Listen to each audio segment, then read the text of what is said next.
You're listening to the Hope Shot Recovery Podcast.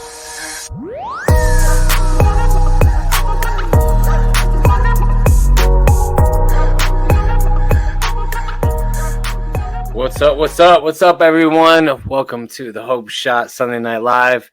It is good to be here. It's good to see pretty old Cesar's face. Oh, wow. Thank you. I wonder if we're going to see Kelly tonight. Like, I feel like... Probably not. Probably. Yeah. There is no Kelly. What'd you do to her, bro? There's no Kelly. I hear. There is no Kelly, only Zool. Hey, what's up, everyone? Hope you had a great weekend. If you guys are just jumping on, say what's up. Let us know you're here. Cesar, will you please read that beautiful clarity statement? The Hope Shot Clarity Statement. We here at the Hope Shot are a group of people in recovery, spreading inspiration. We come from all different walks of life and pathways of recovery. Our verbiage may be different at times, but we all have one thing in common. Recovery is a lifestyle.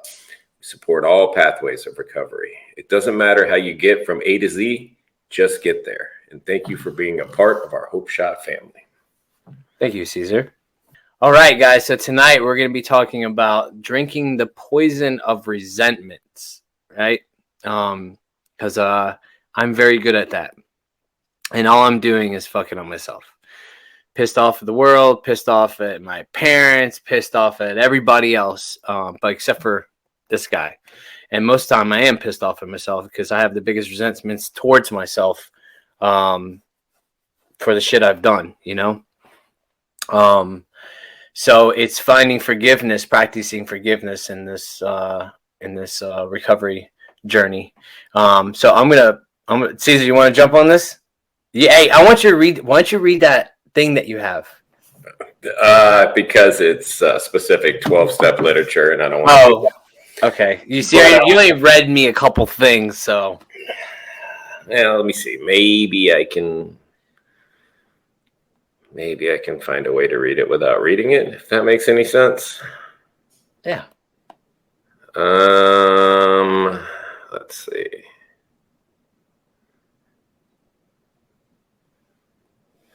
I'll just read the first line. It says, harboring resentment is infinitely grave, for then we shut ourselves off from the sunlight of the spirit. So what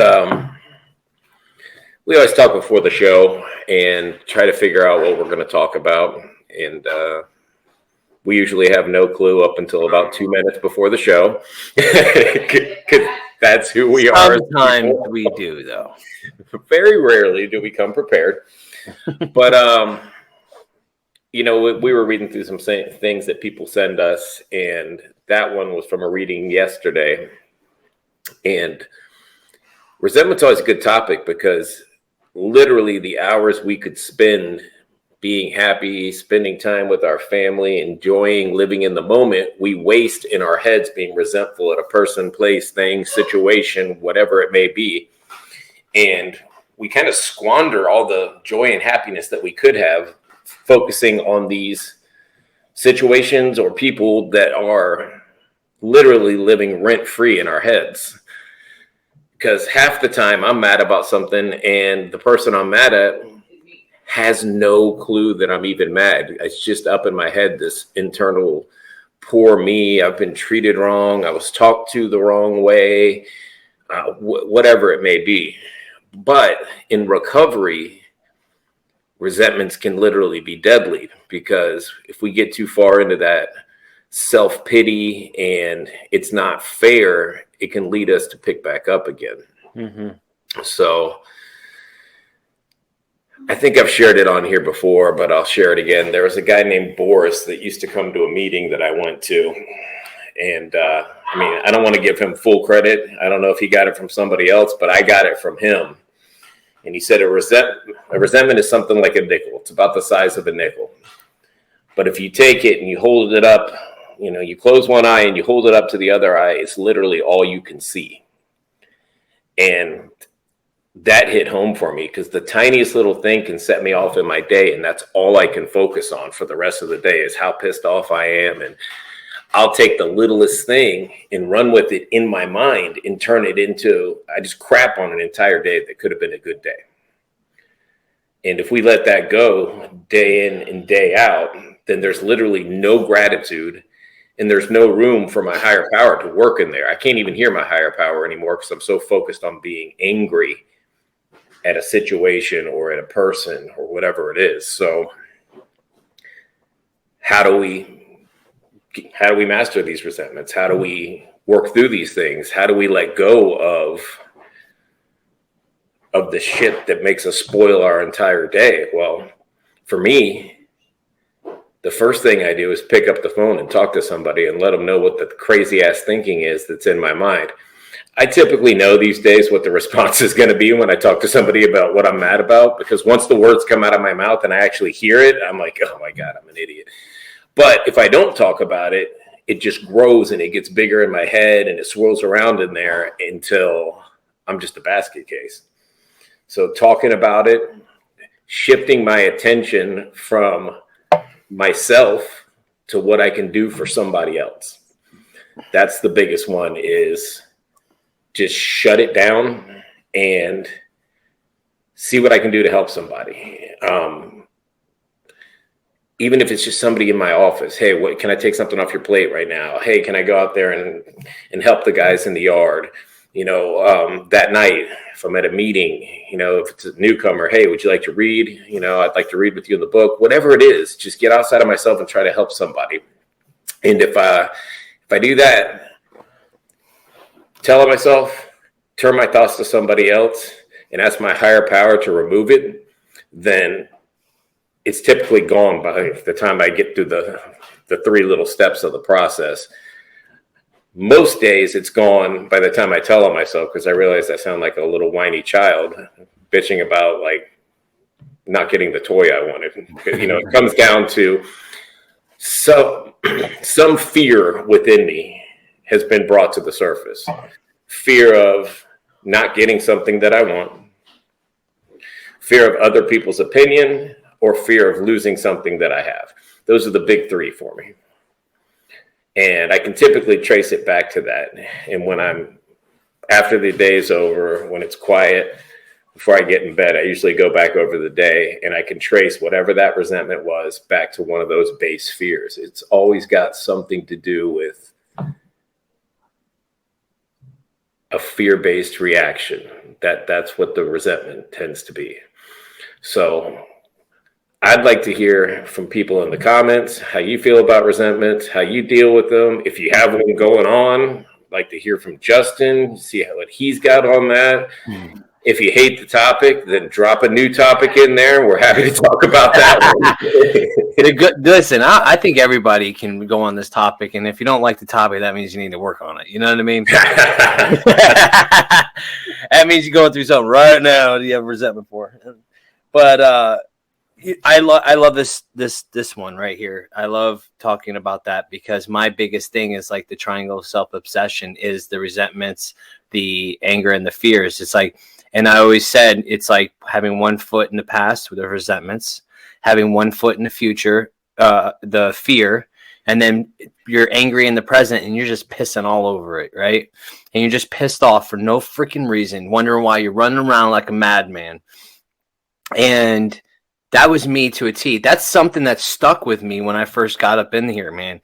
When I first got in recovery and I heard that from somebody, that stuck with me. I was like, bro, they just mentioned me. They just described my whole life because I was just this pissed off, angry person. And I had absolutely no clue why. Why was I always pissed off? Why was I freaking pissing all over my life, pissing it away? I couldn't understand why I was doing these things. And it's because of all this trauma and all these resentments and all these things that people have done to me pointing a finger at all these people, right? But when you're pointing your finger at all these people, man, you got 3 pointing back yourself because I've done the most damage to my own self. These people have done, like, I have had a crappy childhood, but I am the one that's carrying this shit. I'm the one that's holding on to all this baggage, all these things that, like my dad, I have daddy issues, right? My dad left us and he was abusive and he freaking used to make fun of me and scare me, when I was a little kid. And like, I held on to that shit. And I still hold on to some of that crap, man, because it comes up like trigger responses. You know what I mean? Like I don't know when they're going to happen, but they happen. Right. And I have those things come up. And same with people, man. People is my biggest thing, man. I'm a people pleaser through and through. And when I don't get the reaction I want from people, oh boy. And it happens a lot. And actually, it's funny. I was just having a talk with my daughter today because she was upset that we didn't go swimming, right? But we've done all these things, right? We've done all these things today to spend time together, and she's upset about this one thing that we didn't get to do. Oh, her expectations were let down, right? So, yeah. Go ahead, Cesar. You can talk, man. Tell me. Ooh, no, just expectations. Like that's a whole topic on resentments right there. Well, that's exactly what it is. Our expectations, and that's why, like the triangle self-session was like so like on point for me because it talked about that. We need the world to feed us, and when our needs are not met, we are just pissed off and angry. No, what's funny is all of our needs could be met. It's our wants. It's our expectations of how people should treat us, our expectations on how people should act. And I know you deal with this at work. I deal with it at work. I expect myself and my level of energy and my level of care and my level of crazy perfection out of everybody else around me. And I'm just setting myself up for disappointment. Some people are just there to get a check. Yep. They don't want to do any more than is necessary. And that's okay. You can have a good employee that just does what they're supposed to do and never goes above and beyond. Yeah. But that's not my expectation. My expectation is everybody to work the hours that I work. Well, that's not realistic. They don't get paid what I get paid. But I do it and I expect it out of everybody. If I keep my house a certain way, I expect everybody to keep it that way. I've got kids and dogs. That is not reasonable. It's not going to happen. And I set myself up to catch a resentment on a daily basis with my expectations. Hurting your own damn feelings, bro? On a regular basis. That's it. I'm setting myself up to hurt my own damn feelings. That's how I put it, because I'm really good at doing that, because I have these and I love how you said the unrealistic expectations. Like, there is realistic expectations, but I do it to myself more than anything else, right? I'm a perfectionist through and through. I want to be like I want it to be perfect, right? And when it's not perfect, holy crap, man. And like, that's where the shit has to change. I have to learn how to be okay with being mediocre sometimes at best, right? And that's okay, right? There's certain things, like, I'll tell you this, okay? I will want to do stuff, like, I want to do certain things, but if I don't understand it, or if I'll never touch it. I'll never touch it, because it's a problem, right? I have to be really good at it. Yeah, right? And like, I don't want to do it. Yeah, and I'm like, well, what? That's how we get good at stuff, or that's how we learn about us, like, as people. It all comes back to the fears again. It's a fear of failure, or a fear of looking foolish because I'm not really good at something. Oh man, and that's fear of other people's opinions. What if I go do this and I suck at it? Well, instead of trying and trying again and trying again until I can get somewhat good at it, I'll just go, I don't do that. It's not my thing. Not for me. I don't know if it's my thing or not. I'll never try it because I already know that I'm not going to be good at it when I start. And hold on, let me go back to the comment, because I'm going to swing this right back around.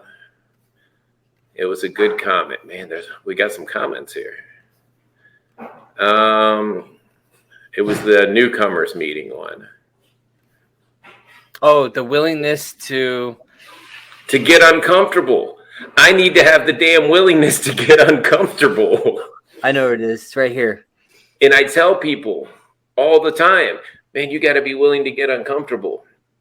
And in my recovery life, I do on a regular basis. I couldn't speak in front of people without shaking and having sweaty ass armpits. And, now we do this and now we speak in front of crowds and we do all that. But that's my recovery life. How about the rest of my life? How often do I step outside of my comfort zone? Not really that often. Now, I stepped out from a job that I was comfortable at and went to a new job. And that was a big step, a big leap of faith. But now I'm right back into settled in again. And, on a regular basis, I should be trying new things, especially if it's something that I'm interested in, that I know that I'm holding myself back. I'm like, no, I'm not going to try that, man. I might not be awesome at it. Yeah, I just want to keep being awesome. So I'm not going to step over that over there. You know what I mean? But it's funny. It's just buying. Okay. So like, I want a kayak, right? Okay. This is what I did today. So I want a kayak, right? And it's something that I enjoy. It's like that peace, serenity, right? But I just never make time, right? It's one of my faults, making time. Another thing is going to buy something. Holy crap. Oh man, they got like all kinds of selections. And I'm like, oh God, I don't want to buy the wrong one. I'm going to buy the wrong one is what's going to happen. This is I'm telling you right now, I'm letting you into my brain a little bit. I know it's scary. Just watch your step. Don't mess anything up. But I will go on. I'm like, okay. And then I'm looking, I'm like, oh God, I don't want to buy a cheap one, but I don't want to buy the most expensive one, but that one looks, oh man. And then I'm like, and I just won't do it. Like, I'll just stop. I'm like, all right, I don't want to buy the wrong one. So I'm fear of making the wrong decision. It all comes back to some type of fear. That's me, man. I am fear-based, making the wrong decision, and I just won't do it, right? Because I don't want to hurt my own feelings. When I do something and make a decision, and then it's the wrong decision, and that comes back to, like, making the decision and being okay with whatever way it goes. You know what I mean? The acceptance part. That's faith and acceptance. And it's we like to take our will back. We like to run the show. But that's not how I got sober, and that's not how I stay in recovery. Mm-hmm. And I'm not trying to throw you under the bus, but you're just as bad as I am. And like, throw me, bus driver man. We got the perfectionism. We got all the isms. I come from a lot of years of either incarceration, where I had a very small area that I was responsible for, or rehabs where I had a bunk and some place to put my shoes. Or I lived by myself because I was a complete disaster in active addiction, and nobody would dare come in there. So my expectations are how I've lived my whole life. Institutionalized is the shoes go right there. That's where they go. There's no other option. The shoes go right there. The keys go there. The bed is like this, and this is like this. Now, you take me out of a cell and put me into a house with kids and dogs, I'm going nuts, bro, because I have this unrealistic expectation in the back of my head that says everything's got a place and it needs to be in that place, and that is the only way. And it took me years to let go of. I was driving my wife crazy. I'd walk in after a long day, and she's been working all day, and I'd point out 10 things that are wrong when I walk in the door. And I wonder why she's upset, and I'm like, I don't get it. You know as well as I do that that's not where that sock goes. What's wrong with me? And then I'm starting to fight when I get home. This is real life. This is real life, people. But that's the thinking, yeah. And I know it's flawed. I'm creating resentments. I'm giving them and I'm getting them. with my unrealistic expectations. Now, my example may be extreme because of where I come from, but I'm sure everybody can relate at some level to what I'm talking about, because we do that. I expect me out of the people around me, and that's not realistic. And that's where the resentments build. That is, and that's exactly it. Let's read some comments, man. We'll get back to that. Let's see if you guys have. Listen, put some comments out there, man. Give us some insight on what you guys go through. You know, in your day to day. Is this something you guys go through, or is it? Can you relate? You know, throw some comments out there. Let's see. We got some. Let's see. I'm going to go back up a little bit. We have Rochelle says, I have a lot of resentment in my life, and I have a hard time forgiving myself, and I have 9 months sober, clean and sober. Congratulations on 9 months. And I feel like it's not something that happens overnight, you know?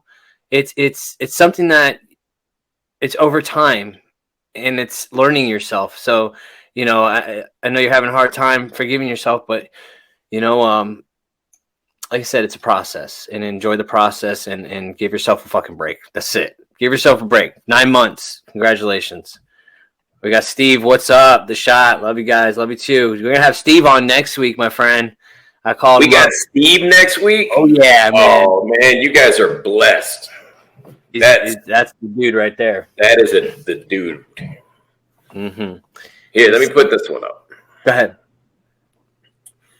When I first came to recovery, I was a very pissed off person.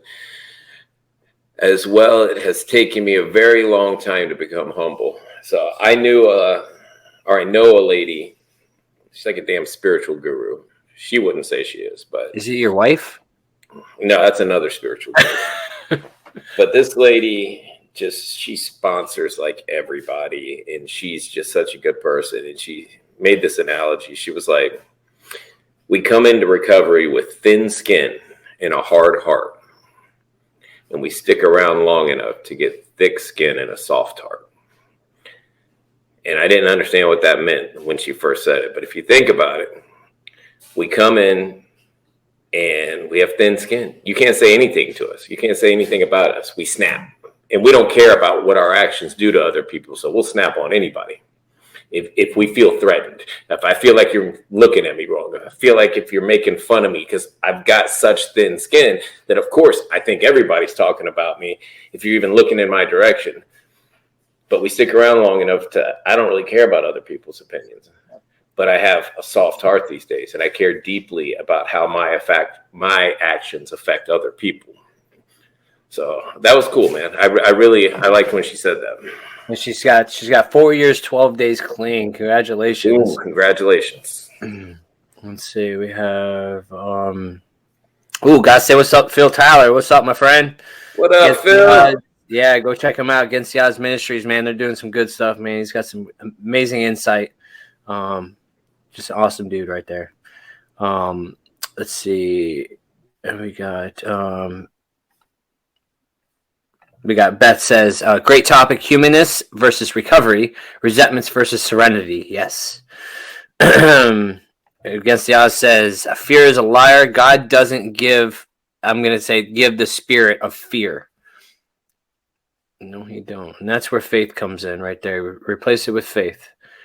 Herbie says, comfort zone is the danger zone. You only grow when you are uncomfortable. I know that's right. We got Steve says, heard at a meeting, sobriety and a life of recovery does not need to have social acceptance. See, that's why we got to have him on. He's over there just dropping bombs. He's got bombs, bro, like big time.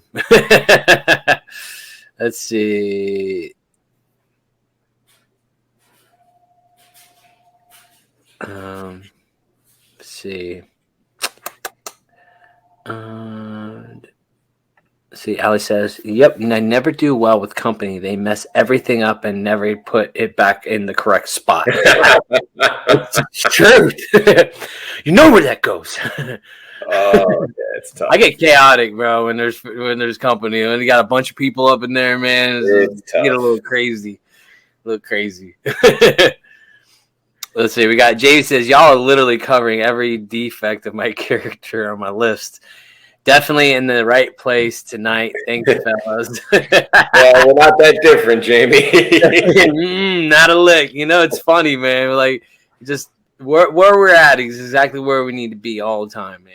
And it works well, especially when these topics come up. Because sometimes, man, I hear exactly what Cesar says, man. I need to hear it, you know? I need to hear exactly what he's spitting. Lindsay says, I've been driven by fear my whole life. Anger aligns with fear for me. I'd rather lash out than feel vulnerable. Ooh, that's exactly me too. I am fear-based. I don't like getting vulnerable. I have to protect myself. You know what I mean? And I feel like everybody's out to get me sometimes. And I'm telling you, it's not all the time. There's certain moments when I go back into that little boy, that little boy syndrome, as I say, that scared little boy. And it depends on my spiritual conditioning, and where I'm at is when I will revert back into that and I'll lash out in anger. And it happens a lot when I feel like threatened. I'm like Cesar said, threatened. I'm going to lose something or something's going to harm me. I feel like that when nothing's going on, and I'll lash out in anger all the time. Like, not all the time, but depends. Certain situations. That's how I'm feeling. What am I feeling like? So Rochelle says, how can we give ourselves for the resentments? Because I know earlier you were talking about you had a resentment against yourself. Mm-hmm. And I talked, I don't know, a couple weeks ago on here, and we were talking about how do you get good self-esteem? It's by doing esteemable acts. And that's how you stop resenting yourself, because I spoke about myself like I was a piece of crap. I referred to myself as a piece of crap, a junkie, a liar, a cheat. Well, when you put enough good back into the universe and enough good back into your community, you don't feel that way about yourself anymore. So you one act, one kindness at a time, and you'll change that. You'll stop resenting yourself and you'll learn to love yourself. And they told me, when I went into the rooms, they were going to love me until I learned to love myself. And I needed that. So you can always lean on your fellowship, because your fellowship will show you who you are. They'll let you know if you're doing good. They'll let you know if you're doing right. They'll give you that hug, that pat on the back, and that'll make you feel a lot less like you hate yourself or you resent yourself. Mm-hmm. That's it. Let's see. We got Jennifer says, it feels so good that I don't have to continually defend myself anymore. It is nice when you don't have to do that. It's that like you have something like to prove to somebody. You know what I mean? Like I used to do that to people all the time. Like out of nowhere, like I had to defend myself for no reason when I don't have to. That's that people pleasing deal that I have too. And I was telling Cesar I wanted to talk about the people pleasing shit, because that's a big thing of mine as well, and that's where a lot of resentments come from as well. But we'll talk about that another time. You got any Cesar you want to talk about? Let's read Phil real quick. It's funny how we think we're so different from each other, but in reality, we're all broken people and need the power of God to restore us. Not only the addict or the alcoholic, but all people need God. Faith over fear. And that's been a fact in my life, is that faith is the only thing that counteracts fear for me. And it's something I have to check myself every morning. You and we do our gratitude list. I do my prayers, and I try to start the day off not in fearful, freaking out mode for work anymore, because that's how I used to start it. Wake up and just blurt out a cuss word. Yeah. Now I try to wake up a little bit earlier. take my time and get set, get right with God, get into gratitude, then walk out the door. Oh, wait, no, have coffee. There you go. Walk out the door. Don't you ever walk out that door without coffee, bro. I can't do it without the coffee. No. Yeah, and that's it, man. Because like when I don't, like, I have to do certain things a certain way, or my day is just I have anxiety riddled. Like doing just like what you said, man. Giving my ample time to get up, not trying to put all these unrealistic freaking events in my day, right? Just piling it up, pile the shit up.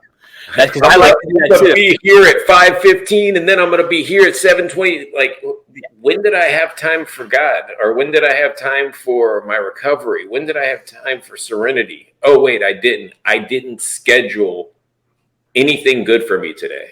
Yep. So, yep. And you wonder why I'm riddled with anxiety. We were talking about the self-talk.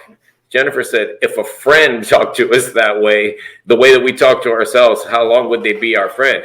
And damn it, if anybody talked to me the way I talk to myself in my head, they would definitely not be my friend, yet we allow it to continue. Nope. They'd be the worst friend ever. Be a damn enemy. It's so crazy the way I talk to myself. You know, I had I'm seeing a therapist, right? And she's like, for every negative, you need to hit yourself with 2 positives. Like, I mean, I gotta practice this shit. Like, this is not something that comes natural to me because of the way I feel about myself and the way I talk. And that's the way I talk to myself, is that in the most negative manner. And I would never talk to anybody else ever. Even my worst enemy, I probably wouldn't talk to like that. And I talk to myself like that. So that's great. I'm glad you brought that up. Yeah, our words and our self-talk are powerful. And my wife tells me all the time, I'll get up and I'll be like, oh, this is going to suck. She's like, don't put that in the universe. Like, why's it got to suck? I'm like, well, it is. I mean, I'm just saying. She's like, why don't you say, hey, man, it's going to be awesome. I'm going to go do this thing. It's going to be great. I'm like, I don't do that. I need to try that. Yeah, going into anything. I mean, it's just like any situation that happens in our life, we could sit there and make it into this huge freaking atom bomb, right? Look at this. Are you a Virgo, Justin? No, I am. I'm a Taurus. I'm stubborn as hell and bullheaded. Oh, yeah. I got all the Virgoisms. Yeah. Tiffany always tells me the same stuff. Like, don't go into it like that. Just don't go into it. Just, it's going to be good. It's going to be a great day. Everything is awesome. There we go. He says, Soul Sports says, my wife is a Virgo. I got a Pisces. I got a Sagittarius. So, yeah. Debbie says, my resentments are people who said they loved and prayed and said they wanted to help me and took me socially and mentally and financially. She took everything from me. I resent the 9 years she tried to make me crazy. Well, if it's continuing to eat up time in your head and you're focusing on that, then she's still stealing your time and your energy. So what's in your best interest is to figure out how to let go of that resentment so you can be happy, joyous, and free. I don't know about anybody else on here. I didn't get into recovery to be miserable. You know, if I want to be miserable, I can go right back to where I started. I got into recovery so I could have a different life and a different experience, and so I could be happy.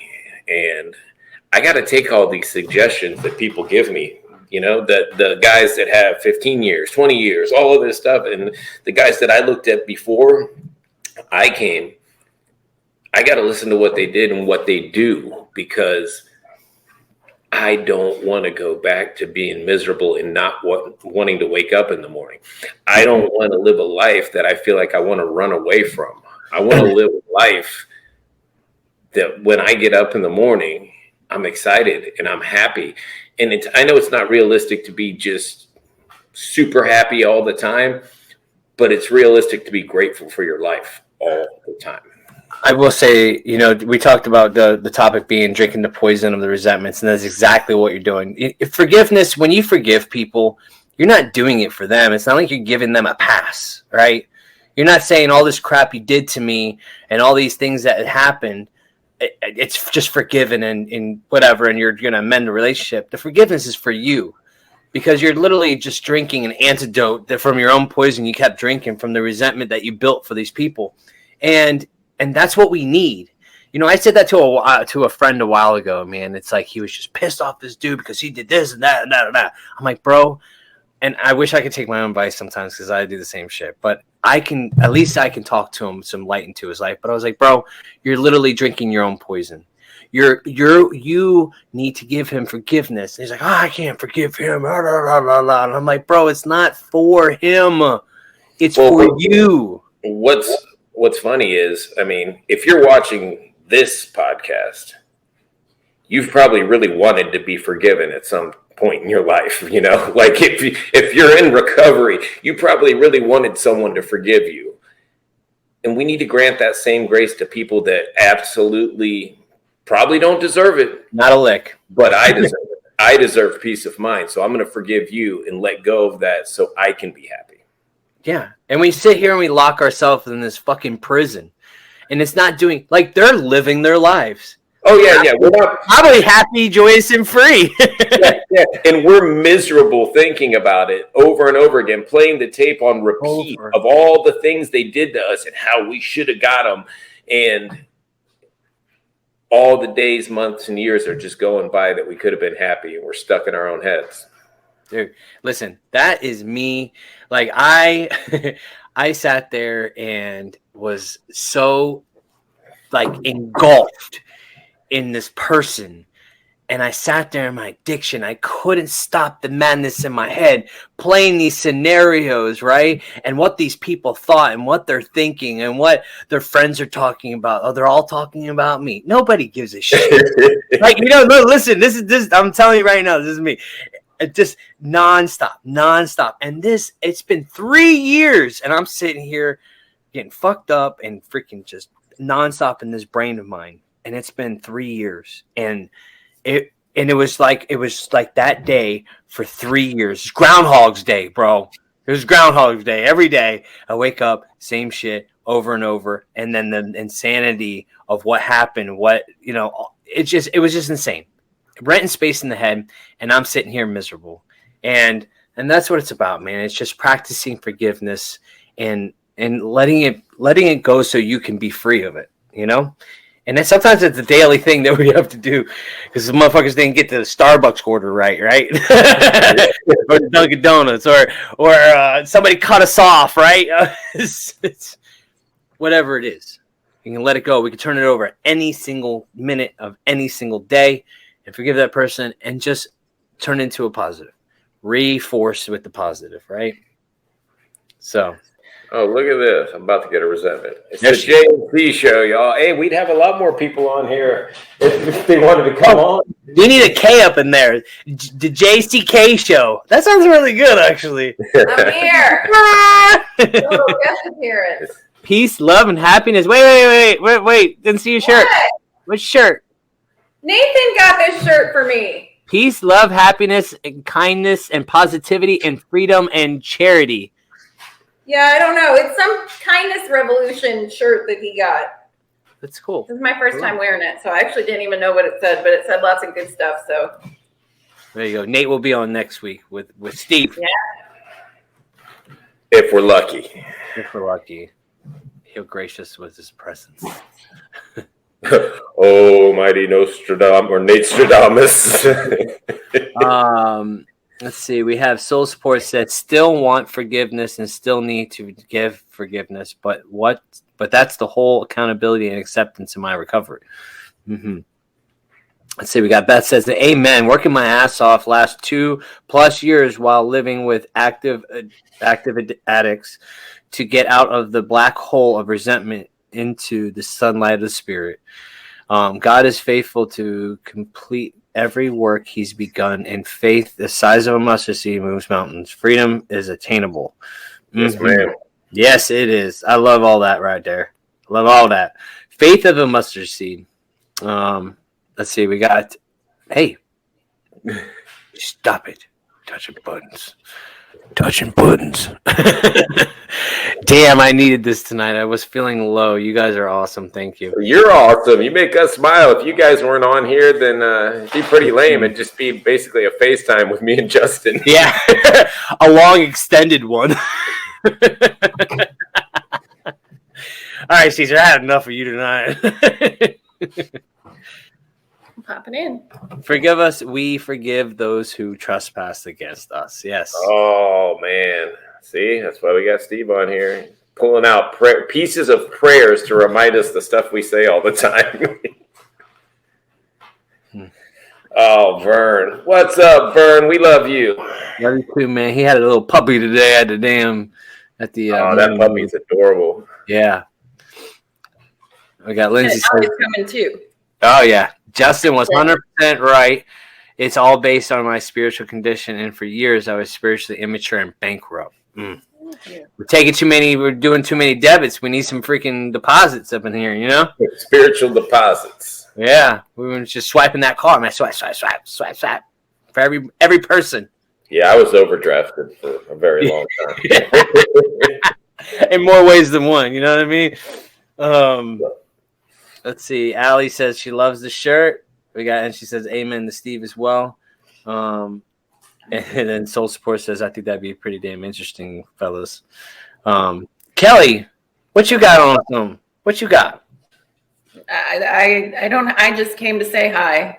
What are you talking about? I didn't even know the topic. We were talking about resentment and forgiveness and expectations. Drinking the poison of resentments. I